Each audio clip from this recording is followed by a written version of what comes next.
ਸਤਿਕਾਰਯੋਗ ਮਾਨਯੋਗ ਗੁਰੂ ਰੂਪ ਸਤਿਗੁਰੂ ਜੀ ਦੇ ਪਿਆਰਿਓ, ਸ੍ਰੀ ਨਨਕਾਣਾ ਸਾਹਿਬ ਦੀ ਯਾਤਰਾ ਅੱਜ ਦਿਨ ਐਤਵਾਰ 5 ਸਤੰਬਰ 2021 ਹੈ ਅਤੇ ਪੰਜਵੀਂ ਤੇ ਆਖਰੀ ਕਿਸ਼ਤ ਹੈ।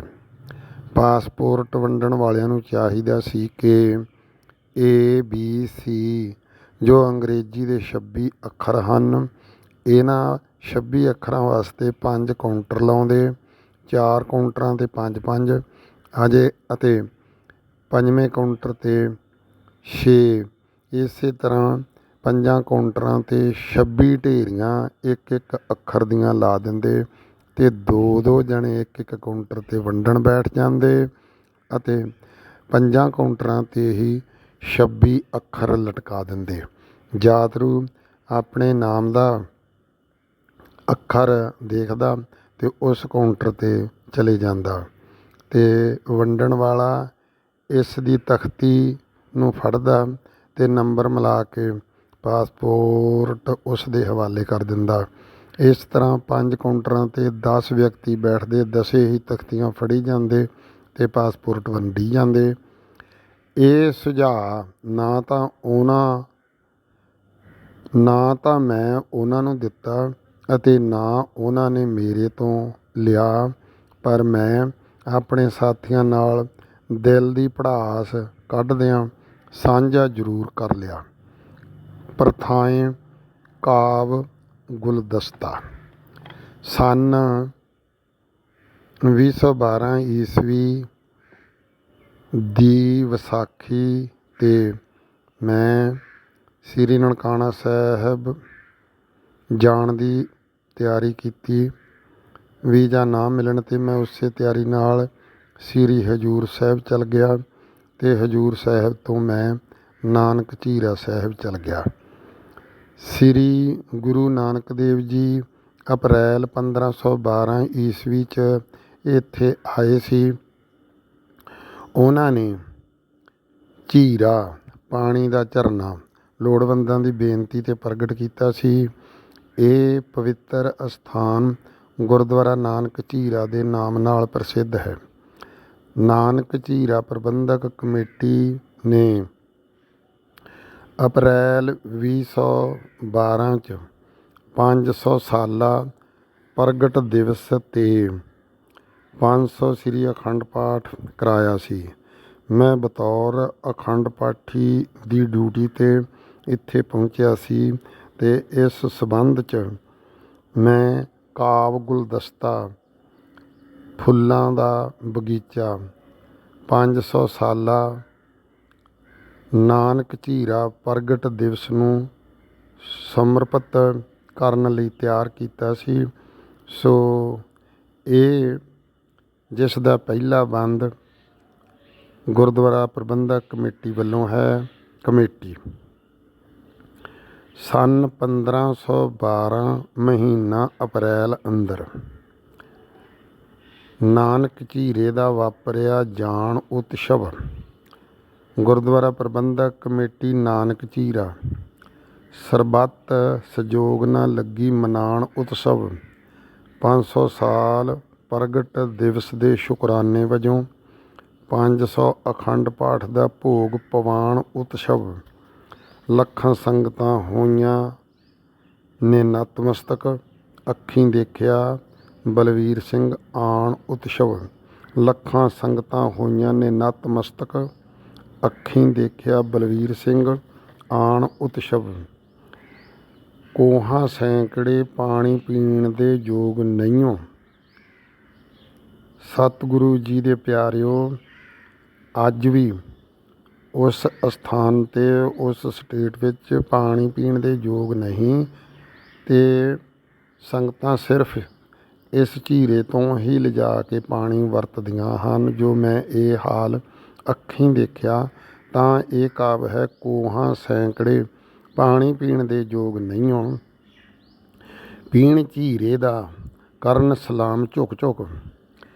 ਲੱਖਾਂ ਲੋਕ ਹੈ ਝੀਰੇ ਦਾ ਪੀਣ ਪਾਣੀ, ਜਿਹੜੇ ਖਾਸ ਤੇ ਜਿਹੜੇ ਹੈ ਆਮ ਝੁਕ ਝੁਕ। ਪੰਜਾ ਸਾਹਿਬ ਇਹ ਭਾਰਤ ਦੇ ਵਿੱਚ ਦੂਜਾ, ਇੱਥੇ ਪਹੁੰਚਦੇ ਲੋਕ ਤਮਾਮ ਝੁਕ ਝੁਕ ਬਲਵੀਰ ਸਿੰਘ ਸ਼ੌਂਕੀ ਚਰਨਾਂ ਦੀ ਓਟ ਲੈ ਕੇ ਨਾਨਕ ਝੀਰੇ ਦਾ ਲਿਖਿਆ ਕਲਾਮ ਝੁਕ ਝੁਕ ਬਲਵੀਰ ਸਿੰਘ ਸ਼ੌਂਕੀ ਚਰਨਾਂ ਦੀ ਓਟ ਲੈ ਕੇ ਨਾਨਕ ਝੀਰੇ ਦਾ ਲਿਖਿਆ ਕਲਾਮ ਝੁਕ ਝੁਕ ਦੋਹਰਾ। ਸ਼ੁਭ ਕਾਵ ਗੁਲਦਸਤਾ ਸ਼ੁਭ ਕਾਵ ਗੁਲਦਸਤਾ ਕੀਤਾ ਸਤਿਗੁਰ ਚਰਨੀ ਭੇਟ 2012 ਈਸਵੀ ਅਪ੍ਰੈਲ ਮਹੀਨਾ 22 ਡੇਟ। ਹੇ ਗੁਰੂ ਨਾਨਕ ਬੰਦਨਾ ਤੋਏ ਚਰਨਾਂ ਦੇ ਪਾਸ ਗੁਲਦਸਤਾ ਪ੍ਰਵਾਨ ਹੋਏ ਅੱਜ ਜਦੀ ਅਰਦਾਸ। ਹੇ ਮੇਰੇ ਸੁਹਿਰਦ ਵੇਤਾ ਵਕਤਾ ਤੇ ਸਰੋਤਾ ਜੀਓ, ਇਹ ਕਾਵਿ ਰੂਪੀ ਫੁੱਲਾਂ ਦਾ ਗੁਲਦਸਤਾ ਉਸ ਸਮੇਂ ਨੂੰ ਸਮਰਪਿਤ ਹੈ ਜਿਸ ਸਮੇਂ ਝੀਰੇ ਦਾ ਠੰਡਾ ਮਿੱਠਾ ਅੰਮ੍ਰਿਤ ਰੂਪੀ ਜਲ ਝੀਰੇ ਤੋਂ ਵਗ ਤੁਰਿਆ, ਜਿਸ ਜਲ ਨੂੰ ਸੰਸਾਰੀ ਲੋਕ ਅੱਜ ਵੀ ਛਕ ਰਹੇ ਪੀ ਰਹੇ ਨੇ। ਇਸ ਦੇ ਕਰਤਾ ਕਾਲ ਸ੍ਰੀ ਅਕਾਲ ਪੁਰਖ। ਹੇ ਬਾਬਾ ਨਾਨਕ ਜੀ, ਤੇਰੇ ਇਸ ਦਰਬਾਰ 'ਚ ਅੱਜ ਤਰੀਕ 22 ਅਪ੍ਰੈਲ 2012 ਨੂੰ ਬਲਵੀਰ ਸਿੰਘ ਸ਼ੌਂਕੀ ਵੱਲੋਂ ਕੀਤਾ ਗਿਆ ਪੇਸ਼ ਆਦੇਸ਼ ਹੈ। ਬਾਬਾ ਨਾਨਕ ਜੀ ਤੈਨੂੰ ਆਦੇਸ਼। ਸਮਾਪਤ। ਇਹ ਕਾਵਿ ਗੁਲਦਸਤਾ ਦੀ ਕਾਪੀ ਮੈਂ 22/4/2016 ਨੂੰ ਸ੍ਰੀ ਗੁਰਦੁਆਰਾ ਨਾਨਕ ਝੀਰਾ ਦੇ ਦਫ਼ਤਰ 'ਚ ਜਮ੍ਹਾਂ ਕਰਾਈ ਜਦੋਂ ਇੱਥੇ ਦੂਜੀ ਵਾਰ ਪੂਰੇ 4 ਸਾਲਾਂ ਬਾਅਦ ਗਿਆ ਸੀ। ਸਮਾਪਤ। ਵਾਹਿਗੁਰੂ ਜੀ ਕਾ ਖਾਲਸਾ, ਵਾਹਿਗੁਰੂ ਜੀ ਕੀ ਫਤਿਹ। ਸਤਿਗੁਰੂ ਜੀ ਦੇ ਪਿਆਰਿਓ, ਵੰਡਣ ਵਾਲਿਆਂ ਦੀ ਤਾਂ ਉਹ ਧੀਮੀ ਗਤੀ ਹੀ ਰਹੀ ਸੀ। ਕਹੇ ਅਨੁਸਾਰ ਮੈਂ ਖਿੜਕੀ ਕੋਲ 11 ਵਜੇ ਪਹੁੰਚਿਆ, ਪਰ 1 ਵਜੇ ਮੈਨੂੰ ਪਾਸਪੋਰਟ ਮਿਲਿਆ। 2 ਵਜੇ ਤੱਕ ਉਹ ਵੰਡਦੇ ਰਹੇ। ਉਸ ਤੋਂ ਬਾਅਦ ਪ੍ਰਬੰਧਕਾਂ ਨੇ ਯਾਤਰੂਆਂ ਨੂੰ ਸੂਚਿਤ ਕੀਤਾ ਕਿ ਸਵੇਰੇ 5 ਵਜੇ ਬੱਸਾਂ ਗੁਰਦੁਆਰਾ ਸਾਹਿਬ ਵਿੱਚ ਆਉਣਗੀਆਂ, ਤੁਸਾਂ ਨੂੰ ਰੇਲਵੇ ਸਟੇਸ਼ਨ 'ਤੇ ਲੈ ਜਾਣਗੀਆਂ। ਪਹਿਲੀ ਗੱਡੀ 7 ਵਜੇ, ਦੂਜੀ 9 ਵਜੇ ਅਤੇ ਤੀਜੀ 11 ਵਜੇ ਲਾਹੌਰ ਤੋਂ ਬਾਘਾ ਵੱਲ ਨੂੰ ਚੱਲੇਗੀ। ਇਹ ਤਾਂ ਕਿਹਾ ਉਹਨਾਂ ਨੇ, ਪਰ ਯਾਤਰੂਆਂ ਦਾ ਹਾਲ ਸੁਣੋ। 2-2:30 ਵਜੇ ਮੈਂ ਸੁੱਤਾ। ਕਾਹਦਾ ਸੁੱਤਾ? ਅਜੇ ਅੱਖ ਲੱਗੀ ਹੀ ਸੀ ਕਿ 3 ਵਜੇ ਭਿਆਨਕ ਰੌਲਾ ਪੈ ਗਿਆ। ਰੌਲਾ ਪੈਣ ਦਾ ਕਾਰਨ ਰੌਲੇ ਕਾਰਨ ਮੇਰੀ ਅੱਖ ਖੁੱਲ੍ਹੀ ਤਾਂ ਮੈਂ ਦੇਖਿਆ ਸਿਰ 'ਤੇ ਸਮਾਨ ਰੱਖ ਕੇ ਲੋਕ ਨੱਠੇ ਜਾਂਦੇ ਦੇਖੇ। ਮੈਂ ਬਹੁਤ ਹੈਰਾਨ ਹੋਇਆ। ਮੈਂ ਸੋਚਿਆ ਖਬਰੇ ਕੀ ਹੋਇਆ, ਉੱਠ ਕੇ ਦੇਖਾਂ ਕਿਉਂ ਨੱਠ ਰਹੇ ਹਨ। ਜਦ ਉੱਠ ਕੇ ਦੇਖਿਆ 11-1200 ਯਾਤਰੂ ਇੱਕ ਦੂਜੇ ਤੋਂ ਮੋਹਰੇ ਹੋਣ ਲਈ ਨੱਠ ਰਹੇ ਸੀ। ਨੱਠ ਕੇ ਪਹਿਲੇ ਕਤਾਰ ਬਣਾਈ, ਫਿਰ ਕਤਾਰ 'ਚ ਬੈਠ ਗਏ। ਪੁੱਛਣ 'ਤੇ ਨੱਠਣ ਦਾ ਕਾਰਨ ਪਹਿਲੀ ਗੱਡੀ 'ਚ ਚੜ੍ਹਨ ਦਾ ਦੱਸਿਆ। ਸੁਣ ਕੇ ਮੈਨੂੰ ਹੈਰਾਨੀ, ਗੁੱਸਾ ਅਤੇ ਪਛਤਾਵਾ ਤਿੰਨੇ ਇਕੱਠੇ ਉਪਜੇ। ਹੈਰਾਨੀ ਇਸ ਕਰਕੇ ਕਿ 5 ਵਜੇ ਬੱਸ ਆਉਣੀ, 7 ਵਜੇ ਸਟੇਸ਼ਨ ਤੋਂ ਬਾਘਾ ਵੱਲ ਨੂੰ ਗੱਡੀ ਚੱਲਣੀ। ਇਹ ਲੋਕ 3-4 ਵਜੇ ਕਤਾਰ 'ਚ ਲੱਗ ਕੇ ਕਿਉਂ ਬਹਿ ਗਏ। ਗੁੱਸਾ ਇਸ ਕਰਕੇ ਕਿ ਇਹ ਲੋਕ ਸ਼ਾਂਤ ਵਾਤਾਵਰਣ ਨੂੰ 2-3 ਘੰਟੇ ਪਹਿਲੇ ਹੀ ਅਸ਼ਾਂਤ ਕਰ ਰਹੇ ਹਨ। ਪਛਤਾਵਾ ਇਸ ਕਰਕੇ ਕਿ ਮੈਂ 2:30 ਵਜੇ ਸੌਂ ਕੇ ਕੀ ਖੱਟਿਆ। ਕਾਸ਼ ਮੈਂ ਪਹਿਲੇ ਹੀ ਕਤਾਰ ਵਿੱਚ ਬੈਠ ਜਾਂਦਾ ਅਤੇ ਸਭ ਤੋਂ ਮੋਹਰੇ ਹੁੰਦਾ। ਇਸ ਤੋਂ ਬਾਅਦ ਵਾਪਸੀ ਸਮੇਂ ਅਸੀਂ ਦੂਜੀ ਗੱਡੀ ਵਾਲੇ 7 ਵਜੇ ਬੱਸਾਂ ਰਾਹੀਂ ਸਟੇਸ਼ਨ 'ਤੇ ਪਹੁੰਚ ਗਏ। 9 ਵਜੇ ਬਾਘਾ ਵੱਲ ਗੱਡੀ ਚੱਲੀ। 10 ਵਜੇ ਬਾਘਾ ਪਹੁੰਚੀ। 2 ਘੰਟੇ ਲਾਈਨ 'ਚ ਲੱਗਣ ਉਪਰੰਤ 12 ਵਜੇ ਅਟਾਰੀ ਵਾਲੀ ਗੱਡੀ 'ਚ ਬੈਠੇ। ਬਾਘਾ ਸਟੇਸ਼ਨ 'ਤੇ ਪਾਸਪੋਰਟ ਵੰਡਣ ਵਾਲੇ ਕੱਲ੍ਹ ਦੁਪਹਿਰ 12 ਵਜੇ ਤੋਂ ਰਾਤ 2 ਵਜੇ ਤੱਕ ਵੰਡਦੇ ਰਹੇ। ਅੱਜ ਸਵੇਰੇ 6 ਵਜੇ ਤੋਂ 7 ਵਜੇ ਤੱਕ ਵੰਡਦੇ ਰਹੇ ਅਤੇ ਬਾਘਾ ਸਟੇਸ਼ਨ 'ਤੇ ਆ ਕੇ ਫਿਰ ਵੰਡਣ ਲੱਗ ਪਏ। ਅਜਿਹੇ ਸਮੇਂ ਗਲਤੀਆਂ ਹੋ ਹੀ ਸਕਦੀਆਂ ਹਨ। ਗਲਤੀ ਕਾਰਨ ਕਿਸੇ ਦਾ ਪਾਸਪੋਰਟ ਕਿਸੇ ਨੂੰ ਅਤੇ ਕਿਸੇ ਦਾ ਕਿਸੇ ਨੂੰ ਚਲਾ ਗਿਆ।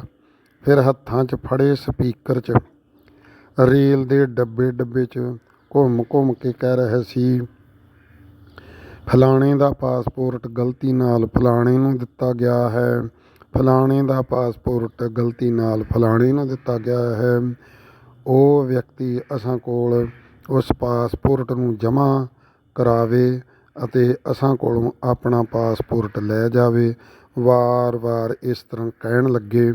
ਇਸ ਗਲਤੀ ਕਾਰਨ ਅਟਾਰੀ ਤੋਂ ਭਾਰਤ ਵੱਲ ਗੱਡੀ ਚੱਲ ਪਈ ਸੀ ਅਤੇ ਫਿਰ ਰੁਕ ਗਈ। ਰੁਕਣ ਦੇ ਕਾਰਨ ਫਿਰ ਇਹ ਸੋਧ ਹੋ ਕੇ ਦੁਬਾਰੇ ਚੱਲੀ। ਜੈਸੇ ਪਹਿਲੇ ਹੌਲੀ ਹੌਲੀ ਗੱਡੀ ਚੱਲਦੀ ਸੀ, ਇਸੇ ਤਰ੍ਹਾਂ ਹੌਲੀ ਹੌਲੀ ਤੁਰ ਕੇ ਪੁਰਾਣੇ ਸਮੇਂ ਦੇ ਦੇਸੀ ਜਿਹੇ ਫਾਟਕ ਕੋਲ ਆਣ ਰੁਕੀ। ਇੱਥੇ ਪਹੁੰਚ ਕੇ ਉੱਧਰਲੀ ਪੁਲਿਸ ਨੇ ਆਪਣੇ ਸਿਰ ਤੋਂ ਸਿਰਦਰਦੀ ਦਾ ਛੱਜ ਲਾਹ ਕੇ ਇੱਧਰਲੀ ਪੁਲਿਸ ਦੇ ਸਿਰ 'ਤੇ ਧਰ ਦਿੱਤਾ ਤਾਂ ਫਾਟਕ ਖੁੱਲ੍ਹਿਆ ਤਾਂ ਹੌਲੀ ਹੌਲੀ ਤੁਰ ਕੇ ਗੱਡੀ ਨੇ ਫਾਟਕ ਨੂੰ ਪਾਰ ਕੀਤਾ ਅਤੇ ਭਾਰਤ ਵਿੱਚ ਪ੍ਰਵੇਸ਼ ਹੋ ਗਈ। ਵਿੱਚ ਅਸੀਂ ਵੀ ਸੀ, ਬੈਠੇ ਬੈਠੇ ਅਸੀਂ ਵੀ ਇੱਧਰ ਪ੍ਰਵੇਸ਼ ਹੋ ਗਏ। ਘੋੜਿਆਂ ਅਤੇ ਜੀਪਾਂ ਵਾਲੀ ਪੁਲਿਸ ਗੱਡੀ ਦੇ ਦੋਹੀਂ ਪਾਸਿਓਂ ਚੱਲ ਰਹੀ ਸੀ। ਬਾਘਾ ਤੋਂ ਕਰੀਬ 25 ਕੁ ਮਿੰਟ 'ਚ ਗੱਡੀ ਅਟਾਰੀ ਸਟੇਸ਼ਨ 'ਤੇ ਆਣ ਰੁਕੀ। 2 ਵਜੇ ਅਸੀਂ ਕਸਟਮ ਹਾਲ ਵਿੱਚ ਪ੍ਰਵੇਸ਼ ਹੋ ਗਏ। ਬਸ ਫਿਰ ਕੀ ਸੀ, ਇੱਥੇ ਸਾਡੇ ਨਾਲ ਅਜਿਹਾ ਵਰਤਾਵ ਹੋਇਆ ਜੈਸੇ ਅਸੀਂ ਆਪਣੀ ਜਨਮ ਭੂਮੀ 'ਚ ਨਹੀਂ, ਗਲਤੀ ਨਾਲ ਦੁਸ਼ਮਣ ਦੇ ਦੇਸ਼ ਵਿੱਚ ਜਾਂ ਦੁਸ਼ਮਣ ਦੇ ਘਰ ਵੜ ਗਏ ਹੋਈਏ। ਉਹਨਾਂ ਦੀ ਸਾਡੇ ਵੱਲ ਦੇਖਣੀ ਤੋਂ ਐਸੇ ਲੱਗ ਰਿਹਾ ਸੀ ਜੈਸੇ ਅਸੀਂ ਉਹਨਾਂ ਦੇ ਬਹੁਤ ਵੱਡੇ ਦੁਸ਼ਮਣ ਹੋਈਏ। ਕਿਸੇ ਵੀ ਯਾਤਰੀ ਤੋਂ ਇਤਰਾਜ਼ਯੋਗ ਵਸਤੂ ਨਹੀਂ ਮਿਲੀ। ਅਸੀਂ ਆਪਣੀ ਇੱਜ਼ਤ ਸਮੇਤ 4 ਘੰਟੇ ਬਾਅਦ 6 ਵਜੇ ਕਸਟਮ ਹਾਲ 'ਚੋਂ ਬਾਹਰ ਆਏ। ਗੈਰ ਸਰਕਾਰੀ ਬੱਸਾਂ 'ਚ 100 ਰੁਪਏ ਪ੍ਰਤੀ ਸਵਾਰੀ ਦੇ ਕੇ ਅਸੀਂ ਸ੍ਰੀ ਅੰਮ੍ਰਿਤਸਰ ਨੂੰ ਰਵਾਨਾ ਹੋਏ।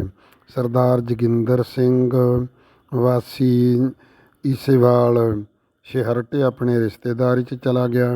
ਅਸੀਂ ਦੋਵੇਂ ਜਣੇ ਗੁਰੂ ਘਰ ਰਾਤ ਰਹਿ ਕੇ ਸਵੇਰੇ 1 ਦਸੰਬਰ 2018 ਨੂੰ 20 ਰੁਪਏ ਪ੍ਰਤੀ ਸਵਾਰੀ ਦੇ ਕੇ ਬੱਸ ਅੱਡੇ ਪਹੁੰਚੇ।